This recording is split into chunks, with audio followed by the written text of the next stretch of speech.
Corona भाइरसका कारण हालसम्म विश्वमा कैयौं मानिस मरिसकेको छ। यो भाइरस चीनको वुहानबाट सुरु भएर विश्वमा फैलिएको हो। तर के तपाईलाई थाहा छ, विश्वमा योभन्दा पहिला यस्ता कैयौं भाइरसहरू फैलिएर करोडौं मानिसहरूको मृत्यु भइसकेको छ। ती खतरनाक भाइरसहरू कुन कुन हुन्, आउनुहोस् हेरौँ। Number 5, bubonic plague. समय थियो सन् 1346 देखि 1353 को। यो त्यही समय हो जुन समय ब्ल्याक डेथले जन्म लिएको थियो। यो मुसाबाट सर्ने रोग हो। तपाईँ अनुमान पनि गर्न सक्नुहुन्न कि त्यो बेला ब्ल्याक डेथबाट मर्नेको संख्या कति हो भनेर। त्यो संख्या हो करिब 8 करोड। यो संख्या त्यो बेलाको पुरै विश्वको करिब 20% जनसङ्ख्या रहेको थियो। यो जनसङ्ख्या फेरि कभर हुन लगभग 200 वर्ष लागेको थियो। खास रूपमा यो रोग फैलिएको थियो चीन, भारत, सिरिया र इजिप्ट लगायत अन्य देशहरूमा। एक निरोगी मानिस बेलुका सुतेर बिहान उठ्दा यो रोगको कारण मरिसकेको हुन्थ्यो। यसको डरले कुनै पनि चिजलाई छुन समेत डराउँथ्यो। यो रोगले मान्छे मात्र होइन, जनावरलाई समेत मारेको थियो। Number 3, Asian flu. जसरी कोरोना भाइरसको सुरुवात चीनबाट भएको थियो, त्यसैगरी सन् 1956 मा एसियन फ्लूको सुरुवात पनि चीनबाटै भएको थियो। यो भाइरसले 20 लाख मान्छेको ज्यान लिएको थियो। चीनमा जङ्गली चरा र पुरानो मानिसको अवशेष मिलाएर जेनेटिक मोडिफिकेसन गर्दै थियो, जसबाट जन्मिएको भाइरसले हाहाकार मच्चाइदियो। सिङ्गापुरदेखि अमेरिकासम्म यो भाइरसको शिकार भएको थियो। अमेरिकामा मात्रै लगभग 70,000 मानिस यो रोगका कारण मरेको थियो। H2N2 भाइरसको माध्यमबाट फैलिएको रोगले पुरै विश्व भयभीत थियो।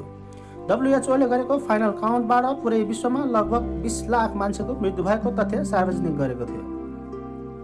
नम्बर 2, सन् 1879 देखि 1923 सम्मको कोरोना पेन्डेमिक। यसलाई छैठौं कोरोना महामारी पनि भनिन्छ। भारतमा सुरु भएको यो महामारीले 8 लाख भन्दा बढीको ज्यान लिएको थियो। यो भारतबाट सुरु भएर middle east, north Africa, eastern Europe र रुसमा पनि फैलिएको थियो। लियोनार्ड रोजर्सका अनुसार यो महामारीको सुरुवात हरिद्वारको कुम्भ मेलाबाट भएको थियो। पानीमा पाउने कोरोना भाइरसका कारण यो रोग फैलिन्छ। यसले शरीरमा पानीको मात्रा कम गरिदिन्छ र मानिसको डिहाइड्रेसनको कारण मृत्यु हुन्छ। यसलाई हैजाको नामले पनि चिनिन्छ। नम्बर 1, सन् 1968 को हङकङ फ्लू पेन्डेमिक। यो महामारीको सुरुवात पनि चीनबाटै भएको थियो। सन् 1968 मा हङकङबाट सुरु भएर पुरै विश्वमा यो फैलिएको थियो। हावाबाट सर्ने H2N2 यो भाइरसले सन् 1957 मा भएको महामारीलाई फैलाएको थियो। तर त्यो बेला भ्याक्सिन बनाएर यसलाई नियन्त्रण गरेको थियो। तर 10 वर्षभित्र यो भाइरसले आफूलाई विकसित गरी सब टाइप बनाएको थियो, जसलाई H3N2 भाइरस नाम दिइएको थियो।